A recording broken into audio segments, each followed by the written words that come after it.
Tiniyak po ng pamahalaan na mapapanagot ang mga nasa likod ng malagim na trahedya sa Bontoc Mountain Province. Ayon kay PCO Secretary Sonny Coloma, patuloy na tinututukan ng otoridad ang kapakanan ng mga pasahero sa mga pampublikong sasakyan. Ipinag-utos na rin kasi ng Pangulong Aquino sa mga kinaukulang ahensya na patuloy na inspeksyonin ang mga pampublikong sasakyan para sa kapakanan ng mga pasahero. Matatandang 14 ang patay sa Bontoc Mountain Province matapos mahulog sa bangin ang bus nito na galing ng Maynila.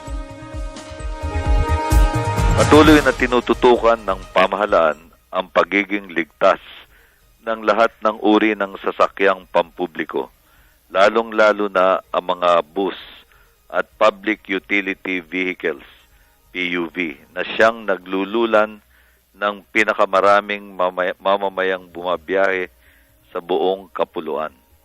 Alinsunod sa nauna ng direktiba ni Pangulong Aquino kay DOTC Secretary Abaya, isinasagawa ngayon ng Land Transportation Franchising and Regulatory Board, LTFRB, sa pumumuno ni Chairman Winston Ines, ang patuloy at puspusang pag-inspeksyon sa mga pampublikong sasakyan.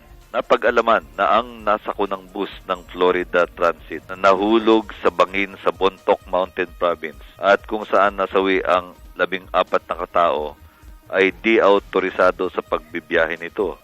Ayon kay Chairman Hines, walang basbas ng ang LTFRB sa paggamit ng naturang sasakyan na dati pagmamay-ari ng ibang operator at binenta sa GV Florida Transport Corporation. Roadworthiness o kakayahang makapagbiyahe ng ligtas ang pangunahing focus ng pamahalaan para matiyak ang kaligtasan ng mga mamamayan sa kanilang pagbiyahe.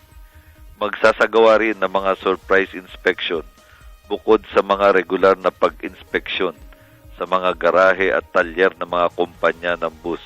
Inaasahan na sa pagsisimula ng panahon ng bakasyon sa pagdating ng mga mahal na araw, higit pang dadami ang bilang ng mga pasahero, kaya't pag-iigtingin pa ang pagtiyak sa roadworthiness ng mga sasakyan at kaligtasan ng mga pasahero.